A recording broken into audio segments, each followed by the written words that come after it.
we look for answers, and when we don't like them, we want to look somewhere else. There are other times when we're not satisfied because it doesn't fit the mode of everything else we were being taught. It was like they had to break out of the mode of how they taught systematic theology in order to answer certain questions. Because I don't know how you guys were raised, but when you're raised a certain way and schooled a certain way, it doesn't matter how many years or even decades pass. If you question those things and you drift away, you will, in your darker moments or your quiet moments, you'll still have those old tendrils that creep up and say, oh, I am now going to hell, aren't I? And we have questions that are no longer satisfactorily answered by the status quo or the pet. Or it says, sons of God came down and intermingled with the daughters of men and had children by them. And they were on the earth in those days, before and afterward. And they became the mighty men of renown and the heroes of old.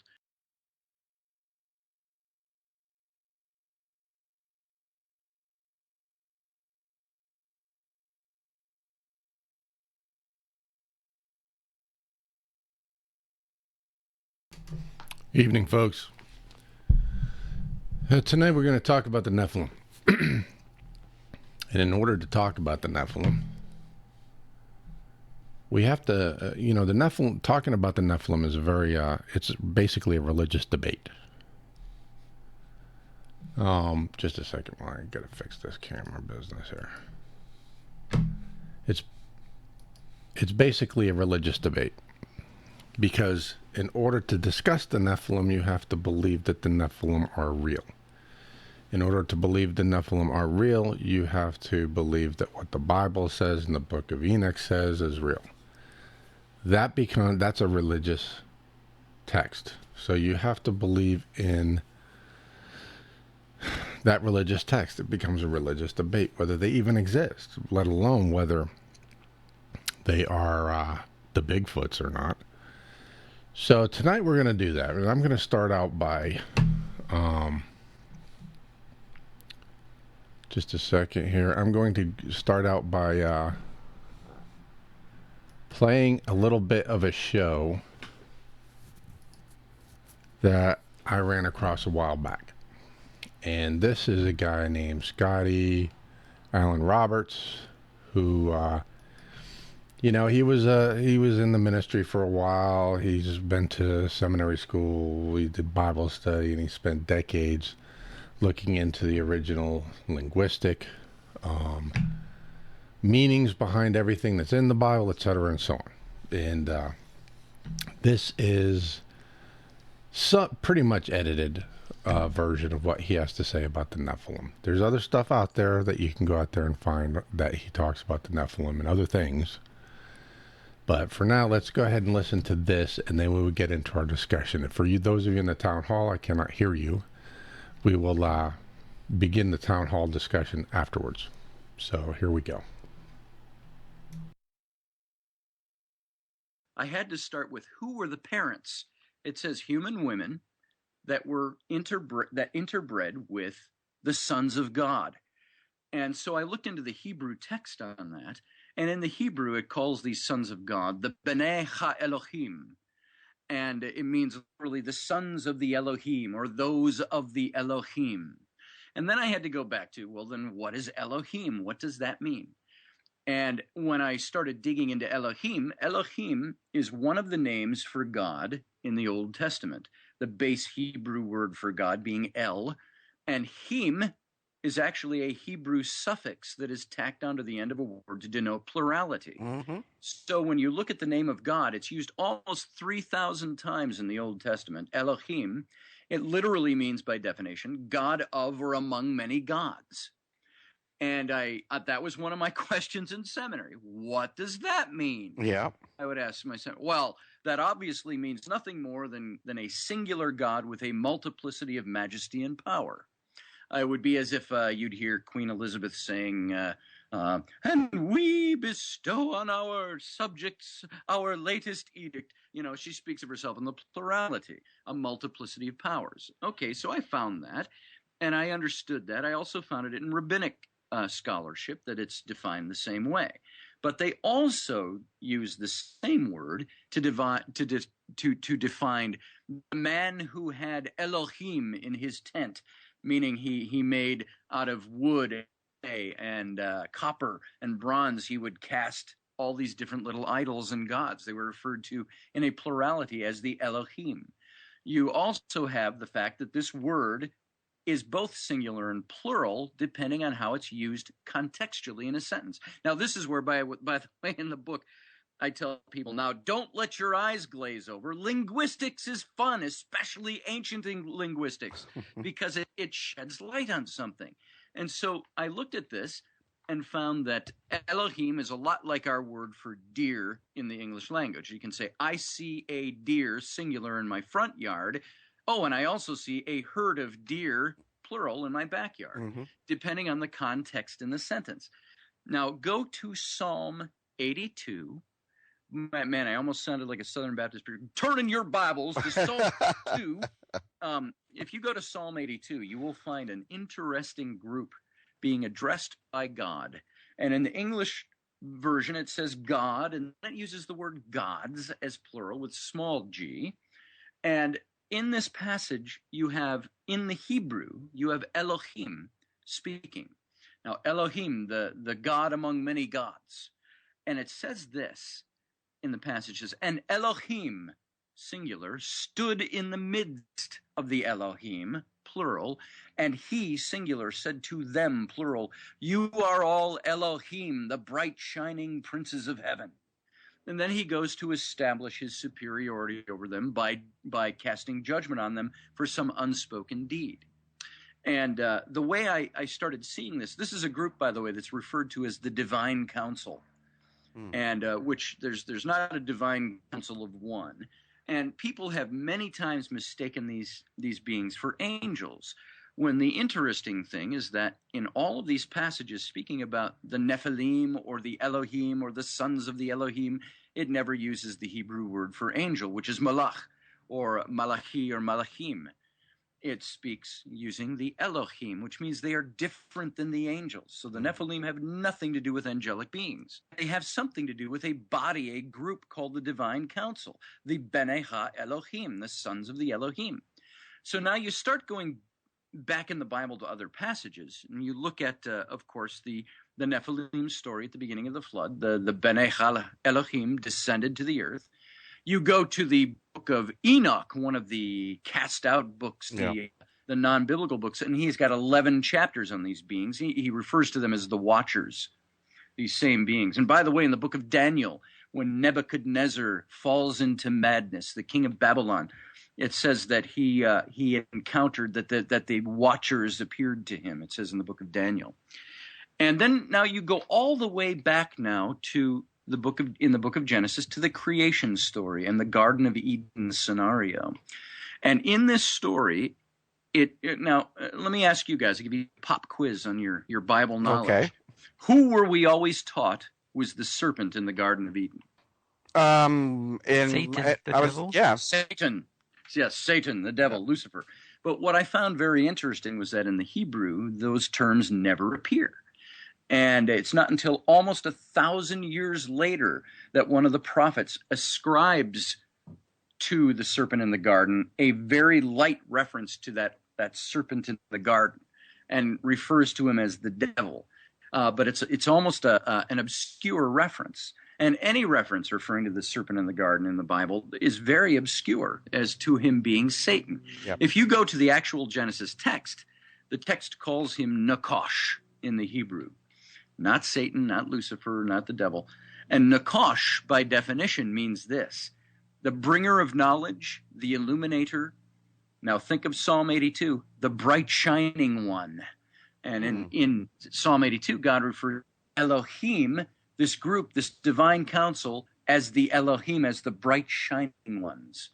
And I have a working theory, which I think is not too far off, that tells me that the Bible does not teach monotheism as we were always taught in Sunday school. The Bible teaches polytheism, and that there is a chief God among them, Elohim, presiding over the body of Elohim. And so you have a pantheon of gods in the Old Testament. It's actually the Hebrew pantheon of gods, the divine council, the Elohim, over which Elohim presides. Not Jehovah, but Elohim. You know, whenever I say Jehovah, by the way, I always get a Monty Python flash. Jehovah! So sorry for that one. But you go back to the Genesis story, and you have a story of, I don't think it has very much to do with eating forbidden fruit. I think the entire story is an encoded message, something that's buried deep, and you've got to dig deep to find it. But it's all there, and it's all there in everything that happens after the fall, quote unquote. The judgment God casts on the serpent and on Adam and Eve, and all the genealogies running through the Old Testament, they are all linked together to this Nakash, the serpent character in the Garden of Eden story. And I believe Nakash was one of these Elohim. His description matches the description of the Elohim. And I believe also that the story in the Garden of Eden is about the, if you will, the tainting of the human bloodline. It is the interruption of race. And it all began at the get-go with Nakash. And I believe the story is about the impregnation of Eve by both Nakash and Adam, and she bears twin sons, Cain and Abel, Cain being the son of Nakash, and Abel being the son of Adam. And this is all right there, and I'll show you how it all ties together and how it proves itself right in the case, right in the Bible, in that passage. But when this happens, there's a couple of clues you get. Remember when the serpent says to Eve, you can eat of that tree in the garden. You're not going to surely die. And it says she looks at the fruit. And there's a couple of things it says that gives you clues to an encoded message that's deeper than the surface story. If you're a person of faith and you believe this story verbatim as fact, I can't say it didn't happen. All I can say is that it fits other mythologies out there. But Eve, when she looks at this fruit, it says she looks at the fruit then and sees that it looks tasty. It looks mighty tasty to her, pleasing to the eye. And at the same time, it says, and it also was, she also noticed that it was something that would make her wise. Now, that to me is a very huge clue that there's something more to this story. I don't know about you, but anytime I go through the marketplace and look at fruit, I don't go, wow, that piece of fruit looks mighty tasty, and it also looks like something that's going to bring me wisdom. But this is what Eve did. So there's some telling right there. And then she takes the fruit, of course, eats it, offers it to Adam. I believe this is all symbolic for not only is the mother of all humanity, by the Hebrew account, responsible for having sex with Adam and bearing her son, but she also had sex with Nakash. And there are reasons why a serpent is used to describe who his character is in this. And this is where you have to separate yourself. And anybody who's a person of faith, Judeo-Christian, or you're a believer in the Bible, don't be offended. Just simply stop for a second. Step outside the box of faith. Don't give it up, I'm saying, but just step outside to observe the story. And first notice how it's similar to hundreds of other creation stories, hundreds of other creation first family stories. But then you have to look at the guy who wrote the book. If indeed it was Moses who wrote this book, and I believe he was a real man, I believe I know who he was, history identifies him. If he wrote these books, he wrote them in the... We've got to take a short break. I'm sorry to interrupt you. We're going to be back in just a half a minute, guys. We're going to continue where we left off. Scotty, are you unmuted yet? Oh, I am unmuted. Okay. There we go. Sorry about that. That's quite all right. Go ahead and pick up where we left off. I'm following along, and I'm loving this. Thank you. Moses, if he indeed is the author of the Pentateuch, would have written these first 5 books of the Bible sometime between 1446 and 1400 BC. This fits into the date of the Exodus, and we don't have to get into any of that. That's the topic of the new book and the things we researched. But I believe that he wrote in the early 1400s BC, or the late, if you want to look at it as the backward dates. Now, it's interesting to me, a couple of things about Moses, what he brought to the table when he wrote about this stuff. Number one, for the first 40 years of his life, he was thoroughly Egyptian. He may have been of Israelite blood, but he was raised in the palace. He, by lots of traditions and legends, and I believe historical accounting, archaeological data, he was the hereditary crown prince of Egypt. He bore 91 other royal titles that were given to him by Hatshepsut, the woman who had him raised in the palace. Yeah. And who became Pharaoh herself, as she was a female who took over the role as Pharaoh. But all that to say, the man, until he was 40 years old, was thoroughly Egyptian. When he fled Egypt and ran to Midian, he married the wife of the pagan high priest there, and he lived for another 40 years under the influence of the Sinaitic religions, the Canaanite religions, the Sumerian stories of their religions. And so for 80 years, you've got a guy who was not a Jehovah worshiper. He was not a Jew. Judaism did not exist until he created it out of whole cloth. But what I believe he brought to the table was this. He brought the Sumerian culture, the Sumerian religions, the Sumerian mythology, and reworked them all for Hebrew mythology and Hebrew religion. And this ties into what I'm talking about with the Nephilim and Nakosh, the serpent character in the garden. If you go back to the Sumerian culture, which would have been about another 1,500 years to 2,000 years earlier than the time of Moses, you have a culture whose pantheon of gods is known as the Anunnaki, another one of those big catchwords in especially ancient alien hypothesis. Yep. But the Anunnaki was simply like the Olympians, only to the Sumerian culture. Their chief god, Elil, had said, we're tired of doing our own work, digging our trenches and our canals, mining our resources, tilling our ground. Let us, therefore, create primeval men to do our work for us. That's a direct quote from the old cuneiform texts.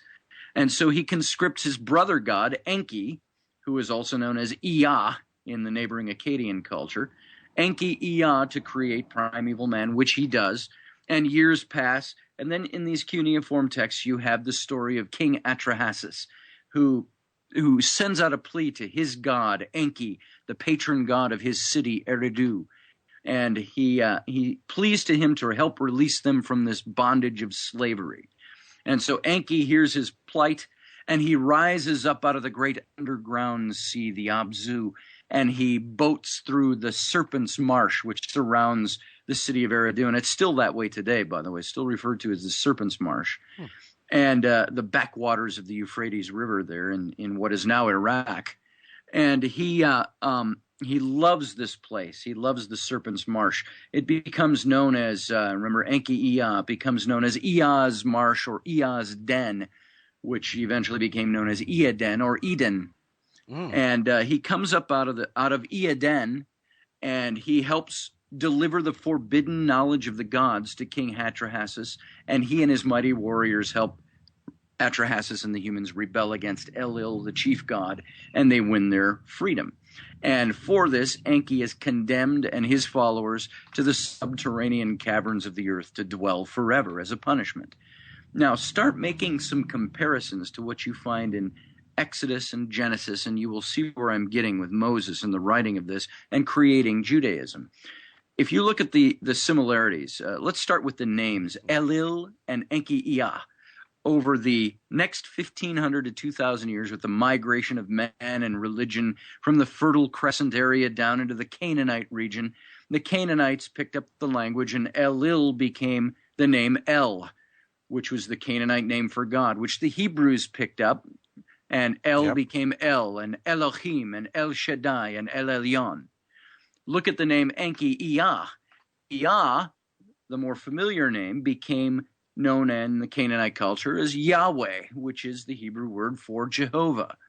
So you've got these two God names being borrowed from a more ancient culture. Further, you look at the story. They created primeval man to do what? To do their work for them, to till the ground, mine the resources, dig canals. You go to the Genesis story of the Garden of Eden. God created man and woman and placed them in the garden to do what? To till the ground and keep it for him. Then you have the god Enki-Ea rising out of the serpent's marsh and coming to the aid and giving the forbidden knowledge of the gods to Atrahasis, the human, and helping them win their freedom. What do you have in the book of Genesis? You have the serpent character, a character who's related to the serpentine and nothing but word only. And he is one of the bright shining ones of the Elohim. And what does he do? He gives the forbidden knowledge to the humans, and they express it and actualize it and rebel against God and become a fallen race for it. And as a result, he and the humans are condemned to a fallen nature, and one condemned to be in the subterranean caverns of the earth forever. You can see where Moses, when he wrote about these things, he borrowed information from previous cultures, which is anthropologically and archaeologically something that has been done down through the ages. Look at Christianity moving into pagan Europe and pagan the Celtic Isles. Yeah. What did they do? They burned down the high groves of worship, and they built cathedrals in their spot. But at the same time, borrowed all their iconography and their holidays and renamed them in their own tradition. This is exactly what Moses did. And I liken it, I write in my book on the reptilians, to Muhammad, who founded Islam. He was a wealthy son of a wealthy family, and there were all these splintered tribes of Arabs, and there was no national unity. And he had a mentor in a Jewish man and a Christian man who both told him, if you want to unify your nation, you need to go monotheistic. So what does Muhammad do? He goes to Mecca, worship 360 different gods, and he throws away 359 of them and takes the god Hamal and raises him to Allah. And he says, Allah shall be our one and only monotheistic God. And he unifies the tribes and builds Islam out of whole cloth based on other religious sources. This is the same thing Moses did. Yeah. And this is just anthropology speaking here. And so this is where I believe you start getting the stories we find in the Old Testament linking to much older stories, which perhaps could have been proto-religion. Perhaps there is a religion that existed underneath them all, and everybody told their own version of it. Or as I said in the book on the Nephilim, perhaps there was some 6,000 to 7,000 years ago, some great ecumenical council where all the world religions gathered around campfires together and smoked the same peyote and went home with their own versions of the story. I don't know exactly how it happened, but you've got all these similarities in stories. So the Nephilim, the Elohim, these are all traditions built on other cultures. And remember when I said the biblical account will support this in Genesis. Right after the fall, what happens? God comes down to the garden. It says, and tell me this doesn't sound like mythology in and of itself, only we accepted it in our Christian circles and Jewish circles as truth because this is our faith. But it says, and God came down and strolled through the garden in the cool of the day. And he called out for Adam. Adam, no answer. Calls again Adam. Adam says, I'm hiding. And God says, why are you hiding? He says, I'm naked. And God said, who told you you were naked? And, of course, right away you got Adam. Well, the woman, she gave me this thing. And the woman is like, the serpent. And so God comes down and curses them all. And he utters what is believed to be by rabbinic scholars, Christian scholars alike, for centuries. The first messianic prophecy, the prophecy of a coming Messiah, right at the go when he is condemning the serpent.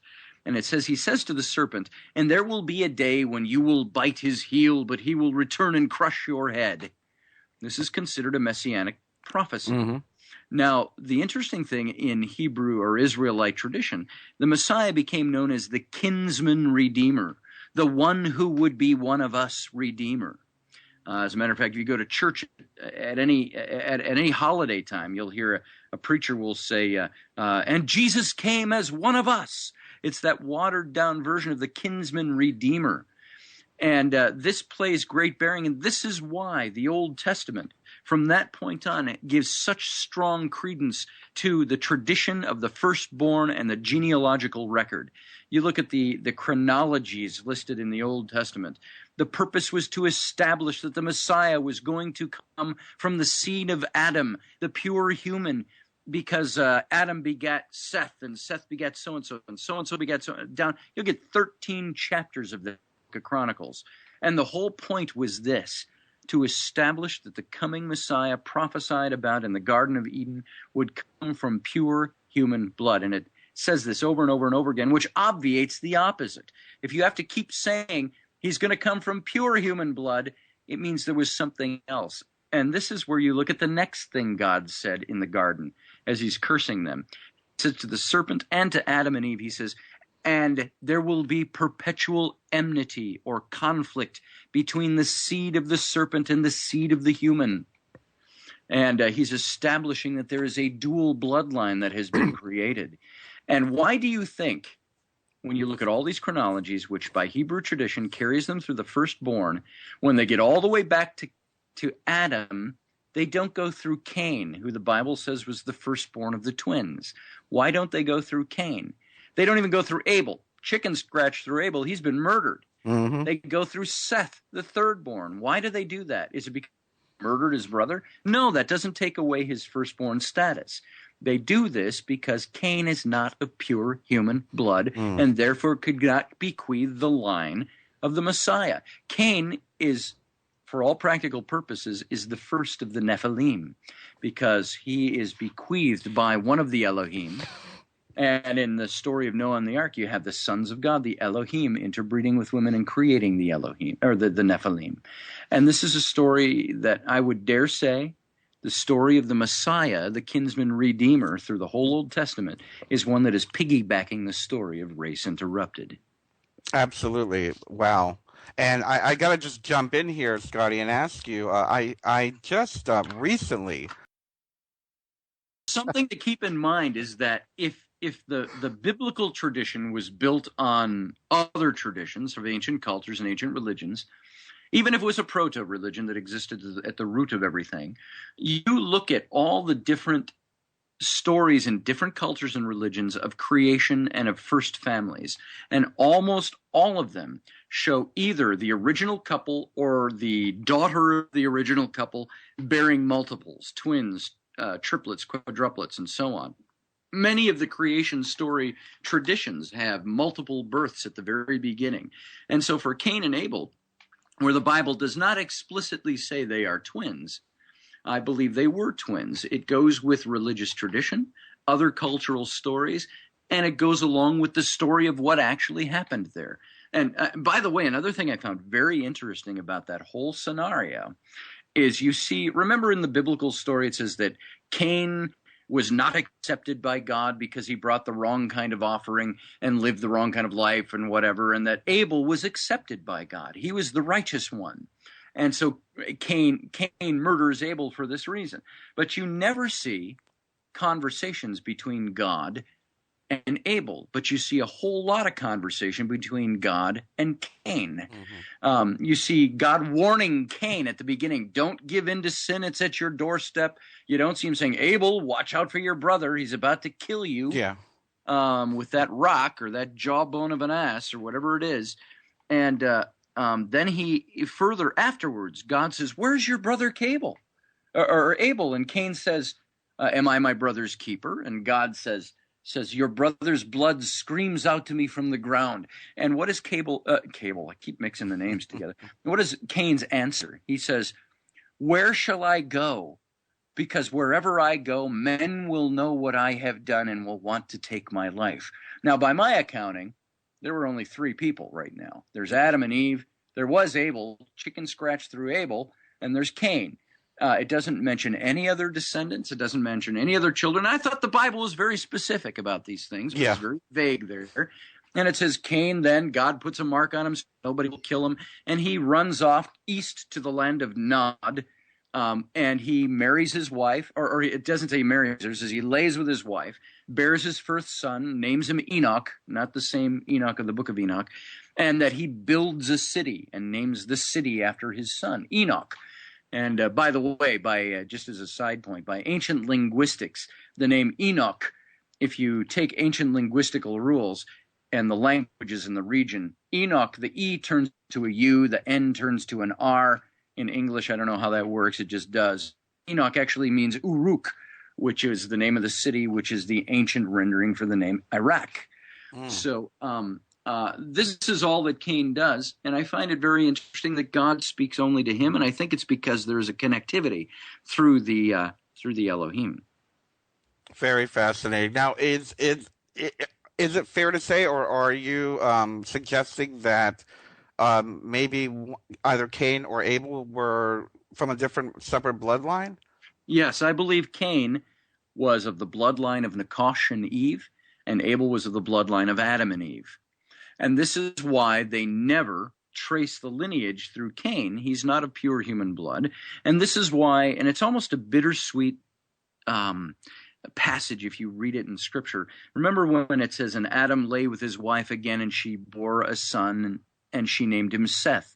And it says she named him Seth, and it quotes Eve as saying, I am naming him Seth, for God has given me another man-child to replace my lost son Abel. And by my accounting, this is the third person born on the planet.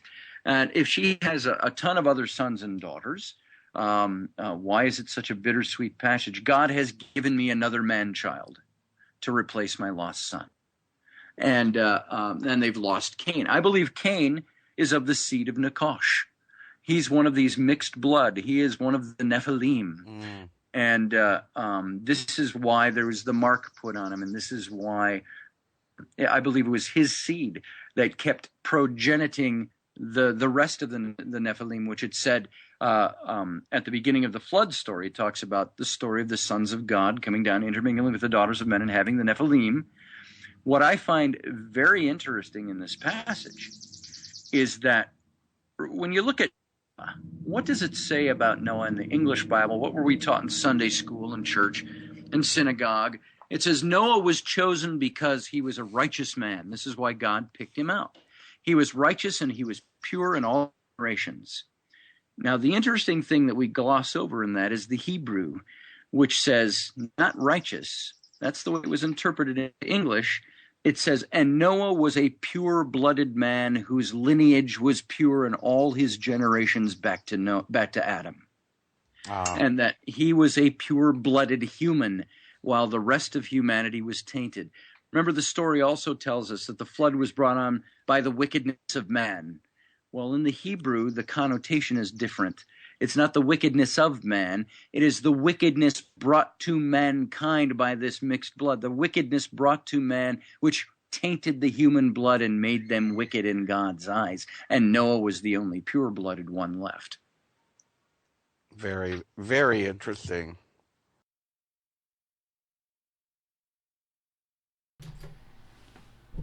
Okay.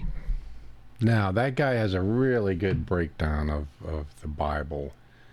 And I've been researching all kinds of religions for 40 years, ever since I was about 12 years old.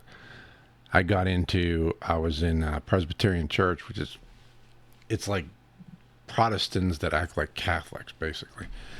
And I was an altar boy. You dress up in the garb and you participate in doing the ceremonies with the preachers and all that, priests or whatever, reverends, I think is what they call themselves. And that kind of thing. So when I was doing that, we had to go through this kind of Bible study class to become an altar boy. And I was like him. I was asking questions. Well, if the Bible says this, why this? If the Bible says this, why this? And the reverend got mad at me all the time, and I was labeled a troublemaker just like this guy was. So ever since then, I started researching all religion and spiritual beliefs on my own. And I'm an ordained minister, as I've said. I've been an ordained minister for 20 years. And the reason I never started to practice, to preach and do things like that, is because my beliefs do not align with the typical Christian beliefs. Mine align more, I'm more along the lines of what this guy's talking about. I've read the Bible, every word, 4 times at least, I think maybe 5, I'm not sure. And I've gone through it more times than that. But literally word for word, at least 4 times. And the Bible is basically the majority, the lion's share of the Bible, especially the Old Testament, is metaphors and symbolism, like this guy talked about. And whenever I was reading it, I could tell that this was, it was almost like a fable. He was talking about, he was trying to make something that might be very complicated, very simple, as if he was talking to children. Now, you got to understand that back then, we're talking 4,000 years ago, all right? I think were we even in the Bronze? I don't think we were. We might have just entered the Bronze Age. This is very early in human development. Most people were very simplistic. They didn't understand a lot. They were stupid, basically, compared to today's standards. So it makes perfect sense that a lot of this stuff was put into very simple terms. Now, and this is why this whole Nephilim thing is a religious debate, because it all boils down to whether you believe the Elohim. A lot of people say it's fallen angels. It was not fallen angels. It was Elohim. They didn't fall. They actually intentionally came here to mate with human females. Okay? Whole different story as what you hear out there about the fallen angels came down, and that's why these grotesque things, and that's Bigfoot. That wasn't the case.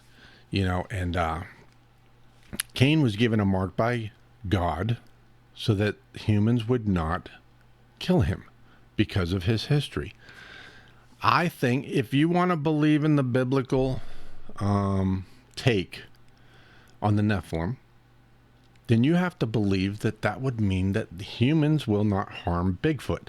Because if you believe Bigfoot is the Nephilim, then God would have them protected by man. Okay, so we would not harm them. We would not be able to harm them. And they would stay away from man.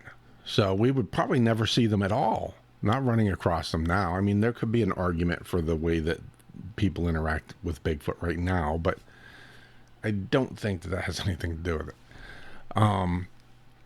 There are too many things. If you believe in what is in the Bible word for word, and don't even take, the fact that this guy has done the linguistic analysis of the original texts to find out what was really said rather than what is said in the English Bible, because the English Bible is not accurate. Okay? And he has discovered, or has come to the conclusion, that Moses really took from other religions to create the first 5 books of the Bible. I also believe that is true. I don't believe... Now, this guy believes that the original, I guess, Sumerian religion is the source of this, and he kind of stops it there. I believe that whatever the original, as he calls it, proto-religion is, it was actually created to explain things that can't be easily understood by the people of the time.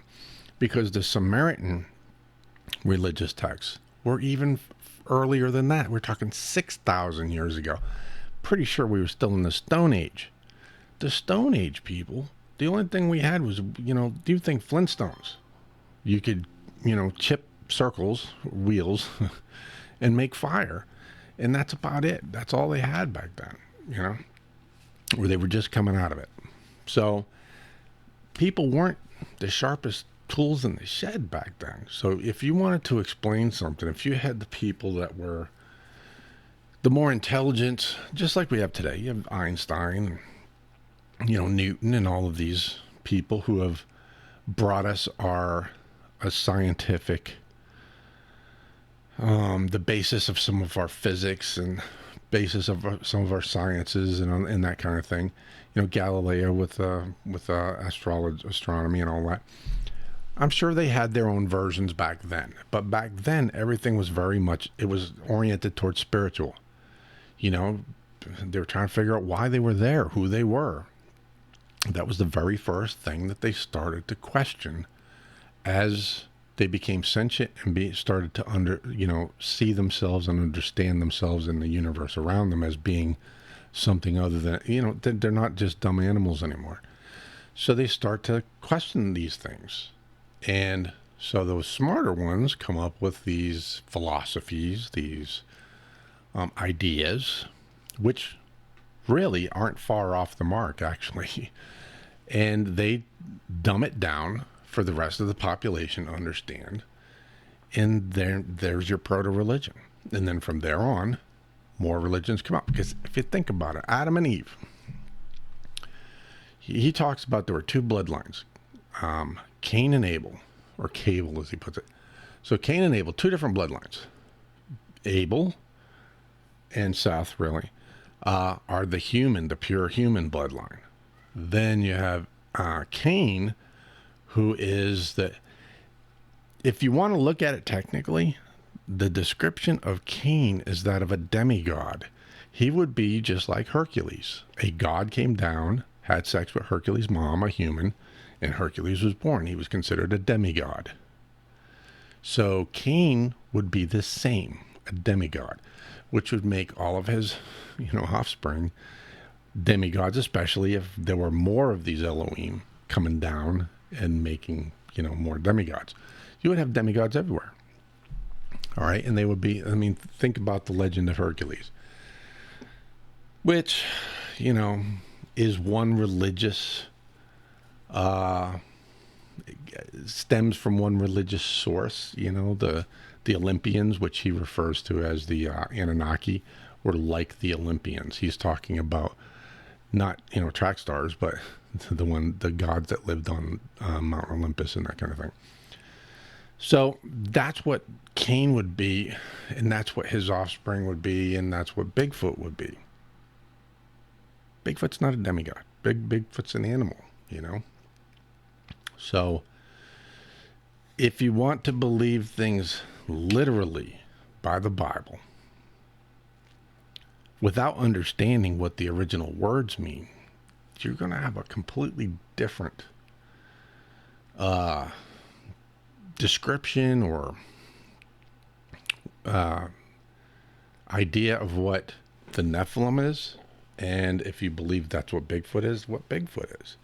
And then you're going to attribute a lot of things to Bigfoot that aren't real, If you want to believe, as this guy, he did a linguistic analysis of the original texts, and he also researched the Sumerian religions and the sources, the origins, if you will, of the original 5 Bibles and what eventually ended up being the Bible we see today.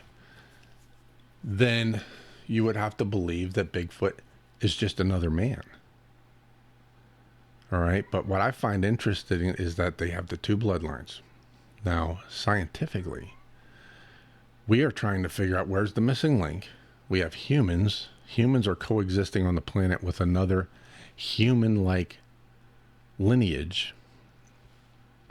I don't think that they're describing Nephilim, but it's almost like they're describing genetics, and that the origins of man we have a common ancestor, and there was it broke off into 2 branches. One branch came down here, and the other branch came down here, and this is humans. This is the people we know, and then this branch over here was someone else. Now imagine that's from 6,000 years ago. Not long before that, Neanderthal was still around. Neanderthal and other humans. So if you were trying to explain why in the world is this other human-like race out here, that's the only way. If you were a smart guy back then, you would figure it out, we had the original mother and father, and there were twins born, and one was different from the other, and that's how they came about, because they look so much like us. You know what I'm saying? I think that's kind of what some of the Bible is trying to explain science as it was discovered or understood way, way back when. And some of it's not far from the mark. So anyway, I don't believe that the Nephilim are Bigfoot. I think that there's too much. You have to believe way too much stuff in order to make that connection to me. And I just think the simple answer is probably the correct answer, and that Bigfoot is another animal, whether it be another line of human-like primate or not, I don't know. But I believe ultimately just we're an animal, they're an animal. And I believe that's the simple answer, and that's most likely the correct answer. Whether they're intelligent or not and all of that, we don't know. We won't know until we capture one. But at its basic foundation, they're just an animal. They're not a demigod. They're not half, God. They're not half angel and all of that. That's my belief. You can believe anything that you want to, obviously.